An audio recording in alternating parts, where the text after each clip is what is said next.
తెలంగాణ రాష్ట్రం ఏర్పడి సీఎం కేసీఆర్ అయ్యాక మహిళలు నీటి కష్టాలు తీరాయని ఎమ్మెల్యే మదన్ రెడ్డి, పద్మ దేవేందర్ రెడ్డి, తెలంగాణ రాష్ట్ర మహిళా కమిషన్ చైర్పర్సన్ సునీత లక్ష్మారెడ్డిలు అన్నారు.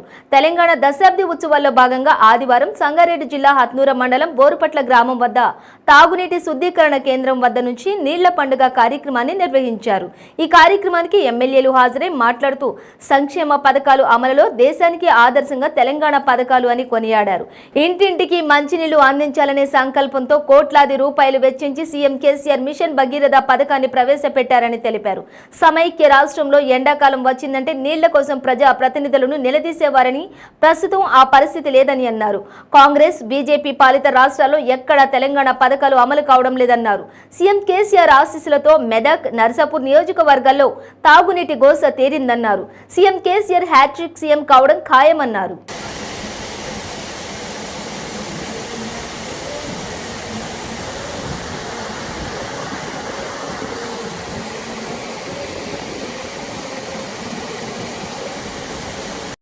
ఆ నీళ్ళ కోసం ఖచ్చితంగా ప్రతి ఒక్కరికి నీళ్ళు తాగడానికి శుద్ధమైనటువంటి నీళ్ళు అందించాలన్న ఒక లక్ష్యంతో మన గౌరవ ముఖ్యమంత్రి గారు అకుటిత దీక్షతోని అపర భగీరథుడిగా మరి మనకి ఇంటింటికి నల్లా కనెక్షన్ ఇచ్చి మంచి తాగే నాణ్యమైనటువంటి నీళ్లను కూడా మరి మనకి ఇవ్వడం జరుగుతోంది. నిజంగా కూడా చాలా సంతోషించదగ్గ విషయం.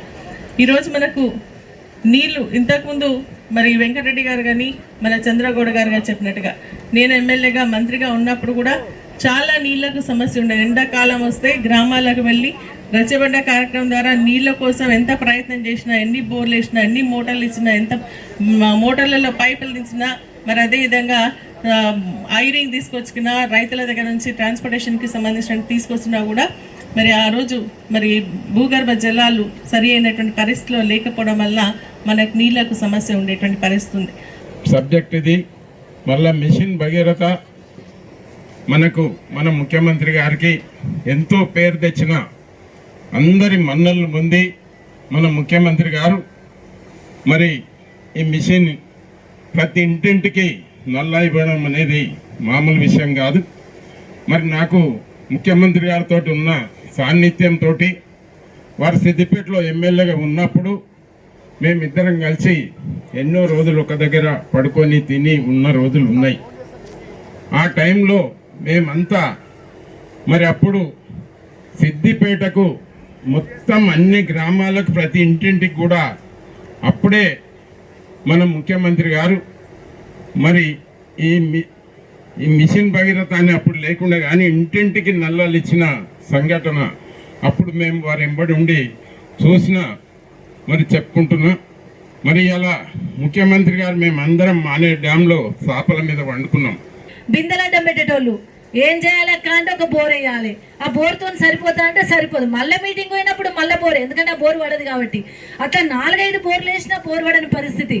మళ్ళీ అది పోయి ఆడ మహిళా ఎమ్మెల్యేనైనా నీకు తెలియదా మా కష్టం అక్క, భుజం కాయలు కాస్తుంది, బోరింగ్ కొట్టి కడుపులో పేగులు బయట పడతాయి అనిపించేంత బోరింగ్లు కొడుతున్నాం, నీటి సుక్క బయటకు వస్తలేదు. ఒక్క బోరే అక్క, ఆ బోర్ వేస్తే పడతా అంటే ఆ బోరు పడకపోతుండే. నిజంగా చెప్తున్నా, చాలా అవస్థ, నానవస్థ.